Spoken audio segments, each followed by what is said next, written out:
ದೇವರು ಅಂದರೆ ಏನು ಅಂತ ಪ್ರಶ್ನೆ ಬಂದಾಗ ಅಲ್ಲಿ ಬ್ರಹ್ಮಸೂತ್ರದಲ್ಲಿ ಹೇಳೋದು ಜನ್ಮಾದ್ಯಸ್ಯ ಯತಃ ಅಂತ ಹೇಳ್ತಾರೆ. ಜಗತ್ತಿಗೆ ಸೃಷ್ಟಿ ಸ್ಥಿತಿ ಸಂಹಾರ ಎಲ್ಲವನ್ನೂ ಕೊಡುವವನು ಅಂತ ಹೇಳ್ತಾರೆ. ಬೇರೆ ಬೇಕಾದಷ್ಟು ಹೇಳಲಿಕ್ಕಿತ್ತು, ಅವನು ದಯಾಪೂರ್ಣನಾದವನು ಮತ್ತಿನ್ನೊಂದೇನೋ ಮಹಾಶಕ್ತಿವಂತನು, ಹಿಂಗೆ ಬೇರೆ ಹೇಳಬಹುದಿತ್ತು. ಆದರೆ ಜಗತ್ತಿನ ಸೃಷ್ಟಿಯಾದಿಗಳನ್ನು ಮಾಡುವವನು ಅಂತಲೇ ಹೇಳ್ತಾರೆ. ಅಂತಂದರೆ ಯಾಕೆ ಆ ಲಕ್ಷಣವನ್ನು ಹೇಳ್ತಾರೆ ಅಂತಂದರೆ, ಜಗತ್ತಿನ ಸೃಷ್ಟಿ ಸ್ಥಿತಿ ಸಂಹಾರ ಎಲ್ಲವನ್ನೂ ಒಟ್ಟು 8 ಹೇಳ್ತಾರಲ್ಲಿ, ಅದೆಲ್ಲವನ್ನೂ ಮಾಡಬೇಕು ಅಂತಾದರೆ ಅವನು ಸಾಮಾನ್ಯ ವ್ಯಕ್ತಿಯಲ್ಲ, ಅನಂತ ಗುಣ ಪರಿಪೂರ್ಣನಾಗಿರಬೇಕು, ಸರ್ವಶಕ್ತನಾಗಿರಬೇಕು, ಎಲ್ಲ ಥರದ ಸಾಮರ್ಥ್ಯ ಇರಬೇಕು, ಅವನನ್ನು ಮೀರಿದಂಥ ಇನ್ನೊಬ್ಬ ವ್ಯಕ್ತಿ ಇರಬಾರದು. ಹಾಗಿದ್ದರೆ ಮಾತ್ರ ಅವನು ದೇವರಾಗಲಿಕ್ಕೆ ಸಾಧ್ಯ. ಹಾಗಾಗಿ ಈ ಜಗತ್ತಿನ ಸೃಷ್ಟಿಯಾದಿಗಳನ್ನು ದೇವರು ಮಾಡ್ತಾನೆ ಅಂತ ಕೇಳಿ ನಮಗೆ ಭಗವಂತನ ಮಹಾತ್ಮೆ ಹೆಚ್ಚು ಗೊತ್ತಾಗಿ ಭಗವಂತನಲ್ಲಿ ಭಕ್ತಿಯನ್ನು ಮತ್ತೆ ಮಾಡಲಿಕ್ಕೆ ಸಾಧ್ಯ ಆಗುತ್ತೆ. ಹಾಗಾಗಿ ಈ ಕಾರಣದಿಂದ ಪುನಃ ಪುನಃ ಶಾಸ್ತ್ರಗಳಲ್ಲಿ ಸೃಷ್ಟಿ ಇವುಗಳ ನಿರೂಪಣೆಯನ್ನು ಮಾಡ್ತಾರೆ. ಇನ್ನು ಮುಂದೆ ಈ 4 ಯುಗಗಳು, ಆ ಯುಗಗಳಲ್ಲಿ ಜನಗಳ ಮನಸ್ಥಿತಿ ಪರಿಸ್ಥಿತಿ ನಡವಳಿಕೆಯೆಲ್ಲ ಹೇಗಿರುತ್ತೆ ಅದನ್ನು ವರ್ಣನೆ ಮಾಡ್ತಾ ಹೋಗ್ತಾರೆ. ಅದಕ್ಕಿಂತ ಮುಂಚೆ 2 ನಿಮಿಷದಲ್ಲಿ ಹೇಳ್ಬೋದು, ಆ ಯುಗಗಳ ಪ್ರಮಾಣ ಹೇಳ್ತಾರೆ. ತುಂಬ ಚೆನ್ನಾಗಿದೆ, ತುಂಬ ಸರಳವಾಗಿ ಅರ್ಥ ಮಾಡ್ಕೊಳ್ಬಹುದು. ಇದೆಲ್ಲ ಇರುವಂಥದ್ದು ದೇವತಾಮಾನ, ದೇವತೆಗಳ ಲೆಕ್ಕದಲ್ಲಿ ಎಲ್ಲ ಹೇಳ್ತಾರೆ. ನೀವು ಅದನ್ನು ಮನುಷ್ಯಮಾನಕ್ಕೆ ನೀವೇ ಮಾಡ್ಕೊಳ್ಬಹುದು. ಆಗಲೇ ಹೇಳಿದಂತೆ ನಮ್ಮ 1 ವರ್ಷ ದೇವತೆಗಳಿಗೆ 1 ದಿನ ಅಂತ ಈ ಲೆಕ್ಕ ಮನಸ್ಸಿನಲ್ಲಿ ಇಟ್ಕೊಂಡ್ರೆ ನಾವೇ ಮಾಡ್ಕೊಳ್ಬಹುದು. ದೇವತೆಗಳ ಲೆಕ್ಕದಲ್ಲಿ 4,000 ವರ್ಷ, 4,000 ವರ್ಷ ಅದು ಕೃತಯುಗ, 4,000 ವರ್ಷ ಕೃತಯುಗ, 3,000 ವರ್ಷ ತ್ರೇತಾಯುಗ, 2,000 ವರ್ಷ ದ್ವಾಪರ ಯುಗ, 1,000 ವರ್ಷ ಕಲಿಯುಗ. ಇದು 1,000 ವರ್ಷ ಕಲಿಯುಗ ಅಂದರೆ ದೇವತೆಗಳ ಲೆಕ್ಕದಲ್ಲಿ, ಮನುಷ್ಯಮಾನಕ್ಕೆ ನೀವು ಮಾಡ್ಕೊಳ್ಬೇಕು ಅದನ್ನು ಲೆಕ್ಕನ. ಇಷ್ಟು ಗೊತ್ತಾಯಿತು ನಮಗೆ. ಇದರಲ್ಲಿ ಒಟ್ಟು 12,000 ವರ್ಷ ಆಗಬೇಕು ನಮಗೆ. ಈ ಒಂದು ಯುಗ ಮತ್ತು ಇನ್ನೊಂದು ಯುಗದ ಮಧ್ಯದಲ್ಲಿ ಒಂದು ಸಂಧಿಕಾಲ ಅಂತ ಇರುತ್ತೆ. ಯಾಕೆಂದರೆ ಕೃತಯುಗದಿಂದ ತ್ರೇತಾಯುಗಕ್ಕೆ ಆ ಕಾಲದಲ್ಲಿ ಜನಗಳ ನಡವಳಿಕೆ, ಅವರ ಆಚಾರ ವಿಚಾರ ತುಂಬ ವ್ಯತ್ಯಾಸ ಇರುತ್ತೆ, ಬದಲಾವಣೆ ಆಗುತ್ತೆ. ಆ ಬದಲಾವಣೆ ಆಗಬೇಕು ಅಂದರೆ ಇದ್ದಕ್ಕಿದ್ದಂತೆ ಬದಲಾಗ್ಬಿಡೋದಿಲ್ಲ. ಇವಾಗ ರಾತ್ರಿ ಮಲಗಿದ್ದು ಬೆಳಗ್ಗೆ ಎದ್ದ ತಕ್ಷಣ ಪೂರ್ತಿ ತ್ರೇತಾಯುಗ ಶುರುವಾಗೋಯ್ತು, ದ್ವಾಪರ ಯುಗ ಇತ್ತು, ರಾತ್ರಿ ಮಲಗಿ ಏಳೋಷ್ಟರೊಳಗೆ ಕಲಿಯುಗದಲ್ಲಿ ಇಷ್ಟೆಲ್ಲ ಅನರ್ಥ ಆಗೋಯ್ತು, ಹಾಗಿರೋದಿಲ್ಲ. ಹಂತ ಹಂತವಾಗಿ ಇದೆಲ್ಲ ಬೆಳವಣಿಗೆ ಆಗಬೇಕು. ಒಂದು ಯುಗ ಇನ್ನೊಂದು ಯುಗಕ್ಕೆ ಬದಲಾಗಬೇಕು ಅಂದರೆ ಮಧ್ಯದಲ್ಲಿ 2 ಯುಗಗಳು ಸೇರುವಂತಹ ಸಂಧಿಕಾಲ ಅಂತ ಇರುತ್ತೆ.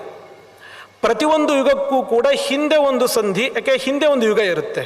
ಇದು ಸರ್ಕಲ್ ಅಲ್ವಾ, ಇದು ಕೃತಕ್ಕಿಂತ ಮುಂಚೆ ಮತ್ತು ಕಲಿಯುಗ ಇತ್ತಲ್ಲ, ಕೃತಯುಗಕ್ಕಿಂತ ಮುಂಚೆ ಸರ್ಕಲ್ ಇದು. ಈ 4 ಯುಗಗಳು ಸರ್ಕಲ್ ಆಗಿ ಹೋಗ್ತಾನೆ ಇರುತ್ತೆ. ಹಾಗಾಗಿ ಪ್ರತಿಯೊಂದು ಯುಗಕ್ಕೆ ಹಿಂದೆ ಒಂದಿಷ್ಟು ಮುಂದೆ ಒಂದಿಷ್ಟು ಸಂಧಿಕಾಲ ಇರುತ್ತೆ. ಅದು ಎಷ್ಟು, ಅದು ಸರಳ ಜ್ಞಾಪಕ ಇಟ್ಕೊಳ್ಳೋದು. ಕೃತಯುಗಕ್ಕೆ 400 ವರ್ಷ 400 ವರ್ಷ, ಹಿಂದೆ 400 ವರ್ಷ ಮುಂದೆ 400 ವರ್ಷ. ತ್ರೇತಾಯುಗಕ್ಕೆ ಹಿಂದೆ 300 ವರ್ಷ ಮುಂದೆ 300 ವರ್ಷ. ದ್ವಾಪರ ಯುಗಕ್ಕೆ 200, ಕಲಿಯುಗಕ್ಕೆ 100. ತುಂಬ ಸರಳ ಜ್ಞಾಪಕ ಇಟ್ಕೊಳ್ಳೋದು. ಹಾಗಿದ್ದರೆ ಕೃತಯುಗದಿಂದ ತ್ರೇತಾಯುಗಕ್ಕೆ ನೀವು ಬರೋದಾದರೆ ಕೃತಯುಗದ 4,000 ವರ್ಷ ದೇವತಾಮಾನದಲ್ಲಿ ಮುಗಿದ ಮೇಲೆ 400 ವರ್ಷ ಒಂದು ಸಂಧಿಕಾಲ ಮತ್ತು 300 ವರ್ಷ ಇನ್ನೊಂದು ಸಂಧಿಕಾಲ. 400, 300, 700 ವರ್ಷಗಳ ಸಂಧಿಕಾಲ ಕೃತಯುಗಕ್ಕೂ ಮತ್ತು ದ್ವಾಪರ ಯುಗಕ್ಕೂ, ಕೃತಯುಗಕ್ಕೂ ತ್ರೇತಾಯುಗಕ್ಕೂ ಮಧ್ಯದಲ್ಲಿ ಇರುತ್ತೆ. ಹೀಗೊಂದು ತುಂಬ ಚೆನ್ನಾಗಿ ಸರಳವಾದ ಒಂದು ಲೆಕ್ಕವನ್ನು ನಾವು ನೋಡಿಕೊಳ್ಬಹುದು. ಅಂದರೆ ಇಷ್ಟೆಲ್ಲ ನಿಖರವಾಗಿ ಲೆಕ್ಕವನ್ನೆಲ್ಲ ಹಾಕಿ ವಿಚಾರ ಮಾಡಿ ಇದನ್ನೆಲ್ಲ ಶಾಸ್ತ್ರ ಗ್ರಂಥಗಳಲ್ಲಿ ಹೇಳಿದ್ದಾರೆ ಅಂತ ಗೊತ್ತಾದಾಗ ನಮಗೆ ಅದರ ಬಗ್ಗೆ ಒಳ್ಳೆ ಮಹತ್ವ ಬುದ್ಧಿ ಬರುತ್ತೆ. ಈ ಕೃತಯುಗದಲ್ಲಿ ಜನಗಳು ಈಗೆಲ್ಲ ನಾವು ನೋಡುವಂತೆ ಯಜ್ಞ ಯಾಗ ಹೋಮ ಹವನ ಈ ಥರ ಇರ್ತಾ ಇರಲಿಲ್ಲ. ದೇವರ ಪೂಜೆ ಈಗೆಲ್ಲ ನಾವು ಮಾಡ್ತೀವಲ್ವ, ಇದು ಯಾವುದೂ ಇರ್ತಾ ಇರಲಿಲ್ಲ. ಕೃತಯುಗದಲ್ಲಿ ತಪಸ್ಸಿಗೆ ಹೆಚ್ಚಿನ ಮಹತ್ವ ಇದ್ದಿದ್ದು. ಪ್ರತಿಯೊಬ್ಬನೂ ಕೂಡ ತಪಸ್ವಿಯಾಗಿರುತ್ತಿದ್ದ. 1000 ವರ್ಷ ಜೀವಿತಾವಧಿ ಇರ್ತಾ ಇತ್ತು, ಚೆನ್ನಾಗಿ ತಪಸ್ಸನ್ನು ಮಾಡ್ತಾಯಿದ್ರು. ಹಾಗಾಗಿ ಕೃತಯುಗದಲ್ಲಿ ಪುಣ್ಯ ಸಂಪಾದನೆ ಬಹಳ ಕಷ್ಟ, ಬಹಳ ಅಂದರೆ ಬಹಳ ಕಷ್ಟ. ಈಗ ನಾವಿಲ್ಲಿ ಕೂತ್ಕೊಂಡುವಂಥ ಪ್ರವಚನ ಕೇಳಿದ್ವಿ ಅಂದರೆ ಏನು ಪುಣ್ಯ ಬರುತ್ತೆ. ಇಷ್ಟು ಪುಣ್ಯ ಸಂಪಾದನೆ ಮಾಡಲಿಕ್ಕೆ ಅವ್ರು 100 ವರ್ಷ ತಪಸ್ಸನ್ನೇ ಮಾಡಬೇಕು. ಅವಾಗ ಅವ್ರಿಗೆ ಇಲ್ಲಿ ತುಂಬ ಸುಲಭವಾಗಿ ನಮಗೆ ಬರುತ್ತೆ. ಯಾಕೆ ಹಾಗೆ ಅಂತಂದರೆ ಈಗ ನಮಗೆ ಅನುಕೂಲವಾದ ವಾತಾವರಣ ಇರೋದಿಲ್ಲ, ಮನಸ್ಥಿತಿ ಚೆನ್ನಾಗಿರೋದಿಲ್ಲ, ಆರೋಗ್ಯ ಸರಿಯಾಗಿರೋದಿಲ್ಲ. ಬೇಕಾದಷ್ಟು ಪ್ರತಿಕೂಲಗಳ ಮಧ್ಯದಲ್ಲಿ ನಾವು ಒಂದು ಸ್ವಲ್ಪ ಸಮಯವನ್ನು ಇದಕ್ಕಾಗಿ ವಿನಿಯೋಗ ಮಾಡ್ತೀವಿ.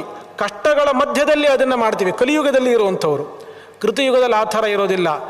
ತುಂಬ ಗಟ್ಟಿಯಾದ ದೇಹ ಇರುತ್ತೆ, ಆಯಸ್ಸು ಬೇಕಾದಷ್ಟು ಇರುತ್ತೆ, ಸುತ್ತಲೂ ಮುತ್ತಲು ಎಲ್ಲ ಸಜ್ಜನರೇ ಇರ್ತಾರೆ, ಎಲ್ಲ ಅನುಕೂಲವಾದ ವಾತಾವರಣ ಇರುತ್ತೆ, ಎಲ್ಲ ಇರುತ್ತೆ.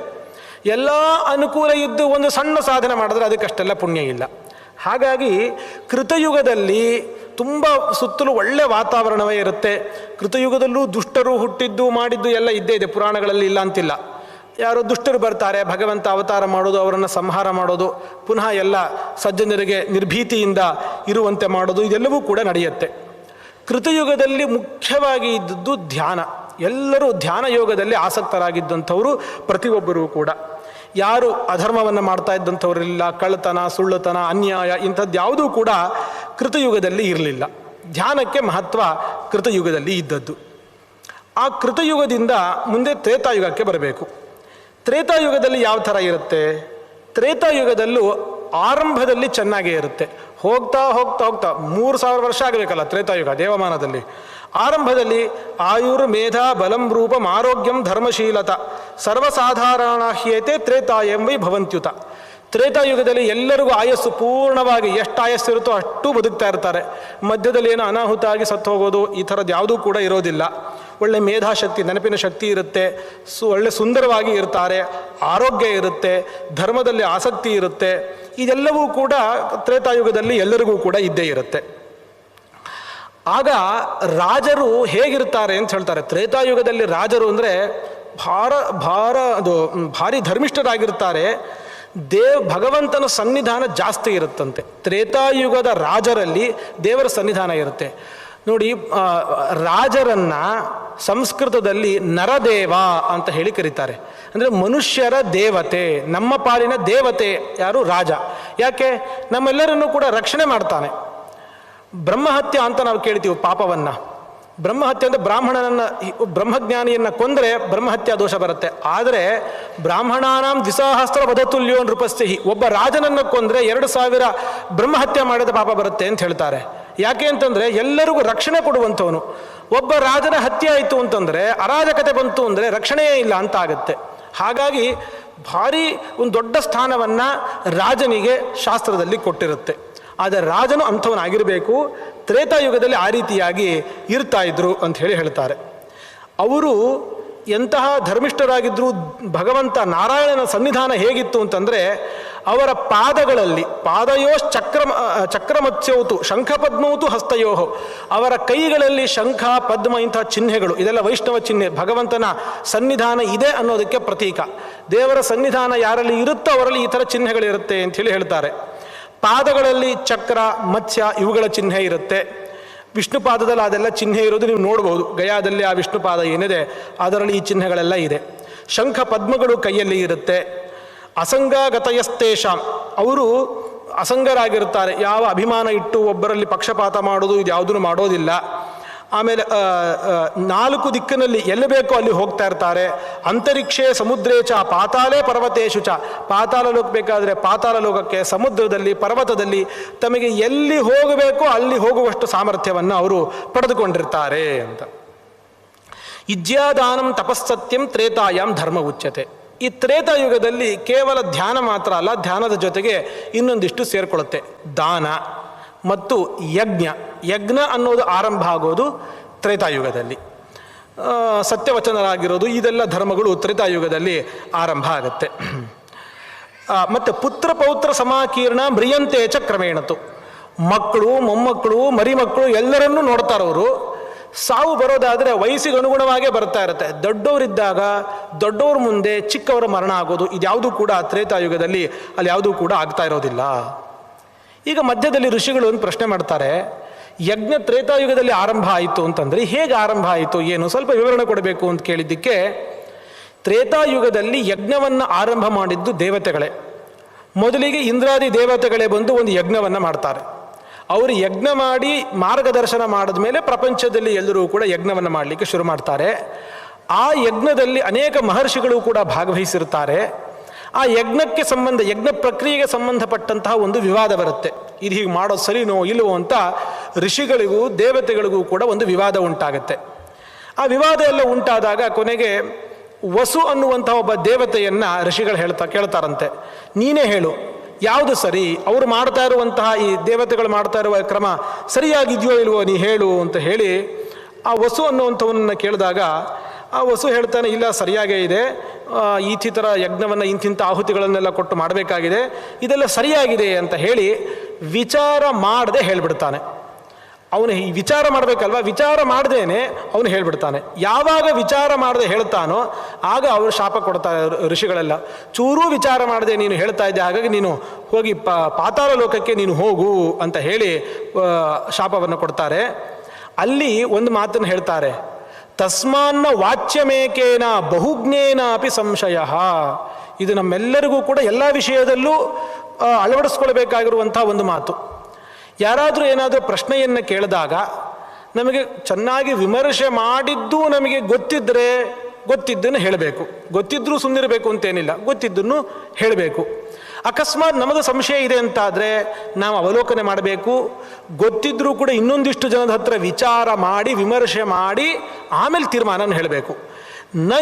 ನವಾಚ್ಯಂ ಏಕೇನ, ಒಬ್ಬನೇ ಹೀಗಿದೆ ಅಂತ ತೀರ್ಮಾನ ಹೇಳೋ ಹಾಗಿಲ್ಲ. ಯಾವುದೇ ಒಂದು ವಿಷಯ ತೀರ್ಮಾನ ಆಗಬೇಕಾದ್ರೆ ಮೊದಲು ಚರ್ಚೆಗೆ ಬರಬೇಕು. ಇವತ್ತಿಗೂ ಅಷ್ಟೇ ಯಾವುದಾದ್ರೂ ಒಂದು ಹೊಸದೊಂದು ಕರಡು ನೀತಿಯನ್ನು ತರ್ತಾ ಇದ್ದೀವಿ, ಅದನ್ನು ಚರ್ಚೆಗೆ ಇಡ್ತಾ ಇದ್ದೀವಿ ಅಂತ ಚರ್ಚೆಗೆ ಇಟ್ಟು ಗಲಾಟೆ ಎಬ್ಬಿಸಿ ಕೊನೆಗೆ ಏನು ಮಾಡ್ತಾರೋ ಇದನ್ನು ಬಿಲ್ ಪಾಸ್ ಮಾಡ್ತಾರೆ ಕೊನೆಗೆ. ಇವತ್ತಿಗೂ ಆ ಕ್ರಮ ಇದ್ದೇ ಇದೆ. ಹಾಗಿದ್ಮೇಲೆ ಈ ಒಂದು ವಿಚಾರಕ್ಕೆ ಆಗಿದೆ ಅಂತಂದಮೇಲೆ ಧಾರ್ಮಿಕ ವಿಚಾರಗಳಿಗೆ ಯಾಕಿರಬಾರ್ದು? ಹೊಸದೊಂದು ಏನಾದರೂ ನಮಗೆ ಗೊತ್ತಿಲ್ಲದೇ ಇರೋ ವಿಚಾರ ಬಂತು ಅಂತಾದರೆ ಕೆಲವೆಲ್ಲ ಚೆನ್ನಾಗಿ ಚರ್ಚೆಯಾಗಿ ನಿರ್ಣೀತವಾಗಿರುವಂತಹ ವಿಷಯಗಳಿರುತ್ತೆ, ಅದನ್ನು ಹೇಳಬಹುದು. ಇಲ್ಲ ಹೊಸದಾಗಿರುವ ವಿಚಾರ ಇತ್ತು ಅಂತಂದರೆ ಜ್ಞಾನಿಗಳೆಲ್ಲರೂ ಕೂಡ ಸೇರಿ ವಿಮರ್ಶೆ ಮಾಡಿ ಕೊನೆಗೆ ತೀರ್ಮಾನ ಮಾಡಿ ಹೇಳಬೇಕೆ ಹೊರತು ಒಬ್ಬರೇ ಯಾವುದೇ ಕಾರಣಕ್ಕೂ ತನಗೆ ಮನಸ್ಸಿಗೆ ಇಚ್ಛೆ ಬಂದಂತೆ ನಿರ್ಣಯವನ್ನು ಕೊಡಬಾರದು.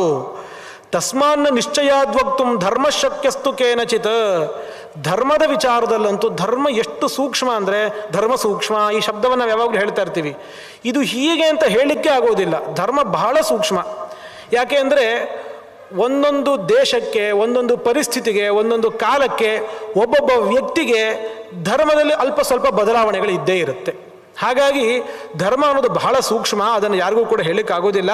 ಋಷಿಗಳು, ದೇವತೆಗಳು, ಚತುರ್ಮುಖ ಬ್ರಹ್ಮ, ಇಂಥವರು, ಮನು, ಸ್ವಯಂಭವ ಮನು, ಇಂಥವರು ಬೇಕಾದರೆ ಧರ್ಮ ಹೀಗೆ ಅಂತ ಹೇಳಬಹುದು. ಅದು ಬಿಟ್ಟು ಬೇರೆಯವರಿಗೆ ಧರ್ಮವನ್ನು ಹೀಗೆ ಅಂತ ಹೇಳೋದು ಬಹಳ ಕಷ್ಟ, ಅಷ್ಟು ಸೂಕ್ಷ್ಮವಾಗಿದೆ ಧರ್ಮ ಅಂತ ಹೇಳ್ತಾರೆ.